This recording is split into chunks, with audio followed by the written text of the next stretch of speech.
नाज़रीन करमपुर में अहम ख़बर आगाही शेयर कंदा आहियूं। करमपुर पुलिस सखरवासी मुगी खे बाज़ाब कराए वरितो आहे। करमपुर पुलिस एसएचओ वज़ीर अली समो जी अॻुवाणी में 20 ॾींहं अॻु अगवा थियल सखरवासी मुगवी गुलज़ार शेख खे शेरगढ़ वारे इलाइक़े बेगारी जी ठोड़ी पुल वटां ॾोहारियुनि सां मुबैना मुक़ाबले बाद बाज़ाब करण जी दावा कई आहे। पुलिस मूजिबि ॾोहारी मुगवी खे हिक हंध खां ॿिए हंधि मुंतक़िल करे आया हुआ त खुफ़िया इतला ते कार्रवाई कईसीं।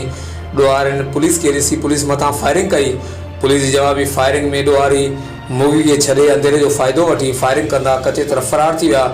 पुलिस मूजिबि मुगी जी बोरची सखर जो रहवासी आहे। दावत जी मानी कराइण बहाने घुराए घोटकी में अगवा कयो वियो। बाद में कचे जे ॾोहारनि वटि बांदी बणे रहियो, जंहिंखे कार्रवाई बाद बाज़ाब करायो। बाज़ाब थियल मुगी जो वधीक छा चवणु आहे, अचो त हुन जी ज़बानी ॿुधूं था।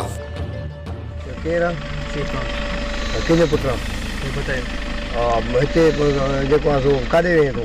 मां साल रोज़ी करण कम जे हिसाब सां मूंखे घुरायो फ़ोन करे।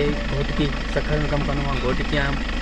पोइ जेको आहे उते मूंखे फ़ोन कयईं अचो बाबा। पोइ मां सही आहे वियुमि उते। मूंखे जेको आहे 2-3 ॼणा 4 ॼणा 5 ॼणा धाड़ियल मूंखे पकिड़े करे कचे तरफ़ खणी विया। पोइ जेको आहे मूंखे कचे में ॿधी छॾियो, जंजीर मूंखे पेरनि में हणी करे। अच्छा, किथे पेरनि में? जंजीर पेरनि में हयो। पोइ मूंखे जेको आहे मुंहिंजे वारसनि खे चयो 20 लख ईंदे त ठीकु आहे, न त तोखे असां मारे छॾींदासीं।